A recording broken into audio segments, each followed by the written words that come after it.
সংসদে আলোচনা না করে গ্যাস, তেল আর বিদ্যুতের দাম বাড়ায় নিন্দা প্রকাশ করেছেন বিরোধী দলীয় নেতা ডক্টর শফিকুর রহমান। পাশাপাশি নিত্য প্রয়োজনীয় পণ্যের দাম বৃদ্ধির প্রতিবাদে আগামীকাল বিক্ষোভ কর্মসূচির ঘোষণা দেন তিনি। এ সময় হুঁশিয়ারি দেন, জনগণের স্বার্থ বিরোধী কাজ হলে বসে থাকবে না জামায়াত। বিএনপি সরকার গঠনের পর কয়েক দফা বাড়ানো হয় জ্বালানি তেল ও গ্যাসের দাম।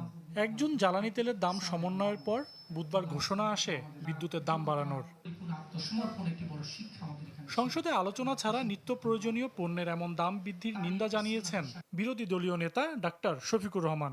রাজধানীতে জামায়াতের এক অনুষ্ঠানে তিনি বলেন, বাজেটের আগে দাম বাড়িয়ে সাধারণ মানুষের ওপর বাড়তি বোঝা চাপিয়ে দেওয়া হয়েছে। এর প্রতিবাদে বৃহস্পতিবার রাজধানী সহ সব মহানগরীতে বিক্ষোভ কর্মসূচি ডাক দেন তিনি। এলপি গ্যাসের দাম 600-700 টাকা বাড়াই দিয়া 50 টাকা কমানো, এটা জাতির সাথে তামসা বলে আমরা মনে করি।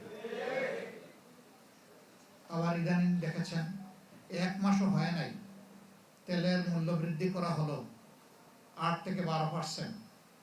ঠিক 1 মাসের কম সময়ের ভিতরে আবার 3টা আইটেমে প্রায় 5 টাকা করে লিটার প্রতি আবার বাড়িয়ে দেওয়া হয়েছে। এবং আজকে আবার বিদ্যুতের দাম প্রায় 17% বাড়ানো হয়েছে। তো এই মরা মানুষগুলো এত বোঝা বহন করবে কিভাবে? হুঁশিয়ারি দেন, জনগণের স্বার্থ বিরোধী কোনো কাজ হলে তার দল বসে থাকবে না। পাশাপাশি আইন শৃঙ্খলা পরিস্থিতি ভেঙে পড়ার অভিযোগ করেন তিনি। সমাজের আইন শৃঙ্খলা পরিস্থিতি একেবারেই ভেঙে পড়েছে।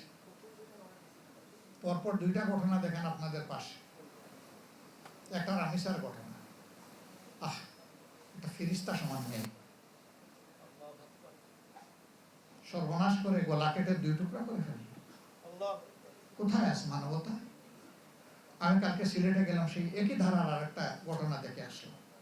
বিরোধী দল হিসেবে সংসদ ও রাজপথে কার্যকর ভূমিকা রাখতে তাদের দল বদ্ধপরিকর বলেও মন্তব্য করেন জামায়াত আমির। নাগরিকের সার্বিক নিরাপত্তা নিশ্চিত করতে হবে। সজল সাইক, চ্যানেল 24, ঢাকা।